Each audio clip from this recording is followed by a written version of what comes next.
Good morning. My name is Mark Brunton. I'm the Operations Section Chief for CAL FIRE Incident Management Team 3. I'm here to give you a briefing on the Santa Cruz Lightning Complex fire. So as far as yesterday and moving into today, what happened on the fire. So yesterday we had some good opportunities to attack the fire. The intensity decreased due to the weather conditions, worked in our favor. And so throughout the fire, we were able to jump into action and take some really good opportunities to put in some good control lines. Starting in the north zone of our fire, up there in Branch 1 in particular, the communities that have been affected, we were able to get some control lines established, or start to get established, that'll help those communities such as La Honda, Pescadero, and also in the Division Gulf and Kilo area, getting some good line constructed in that particular area to give us some control on that north part of the fire. Again, it's constructed, not fully constructed, but it is in the process of being constructed, and we're making good progress in that area. Moving down the coast, again, the weather's helped mitigate some of that, so we could put in some control lines and strengthen the control lines, as you see here through these these X's. That's predominantly around the community of Davenport. The fire is still hung up on the hillside there above the community, so we've been able to get in, construct, and improve those lines around that community, therefore helping to protect that the best we can, and with the limited resource we have in that area, but we're feeling really good about that. Moving down to the south part of the fire, as you see down here through these X's, this is the line that I spoke of yesterday. That is our contingency line that is played between Highway 1 and Highway 9. This gives us a nice buffer, a fire break, if you will, that protects the community, city of Santa Cruz, as well as the UC campus there. So when you see these types of X's together, that means we have a constructed line in place. We have been in the process of also constructing a line perpendicular to that that runs up into the Bonnie Doon area, and connecting the dots there to give a level of protection so the fire can't sweep to the south. As we move up the Highway 9 corridor, the community of Felton is looking in really good shape. We've been able to keep the fire further up on the ridge behind that. We're continuing to monitor to make sure that we don't have any other spot fires. We did have a spot fire the other day. We were able to pick that up, keep that to 5 acres, and that is controlled, so we're looking really good there. As we move up into the community of Ben Lomond, the fire is still hung up pretty high up on the ridge, has only moved down about a quarter of the way down Alba Road. We've had crews in there actively suppressing fire yesterday, doing point protection on structures. Again, continue to construct some hand line up behind that community, deep up on the ridge. And so we're continuing to work on that to help protect that community of Ben Lomond. As we move into Boulder Creek, again, the fire is stuck way up on the ridge. Again, a creeping fire well up above the golf course. Some of that has actually gone out on its own, and due to the road systems that are in place, helping us as like mini fire breaks. And we're continuing to construct line as best we can, and then connecting the dots from the north zone, from the south zone to the north zone, up on Division Gulf and Kilo, in which we have a good line established. An old haul road that we were working on to help button up that little portion of the fire. So it was a lot of work to get in from the bottom part due to the downed trees, power lines and power poles and so forth. So we've been able to get access through there and construct and improve that line to help provide some protection. In the community of Bonnie Doon, we have there has been less structure loss due to the fire throughout the day yesterday, so we've had some success there. Our resources have gone in, done what's called point protection around the structures, moving and herding fire around as we can, or extinguishing and constructing line as we can, taking targets of opportunity, accessing those structures, and getting some extinguishment in that part of the fire.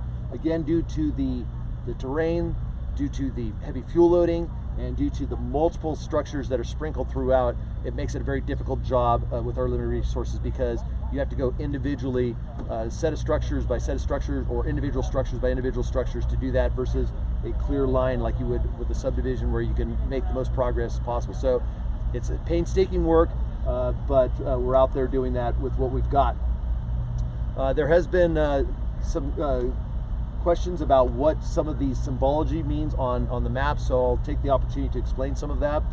We have a symbol here, and that's a high hazard or special hazard, and those vary depending upon mainly man-made, but sometimes can be a natural hazard that we want to identify for our crews so that they don't put themselves into a scenario or they're aware of what that hazard is before they suppress or fight fire in those areas.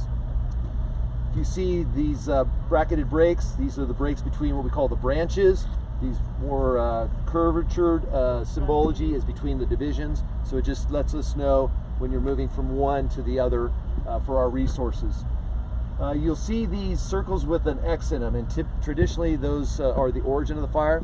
And it doesn't mean we have multiple new origins of fire. What those were is from the original lightning series that went through. Those were lightning strikes, typically very, very small, could be less than an acre, could be a single tree that was hit by lightning. And when the initial attack phase was going on, resources were sent to these locations to assess and then suppress those fires.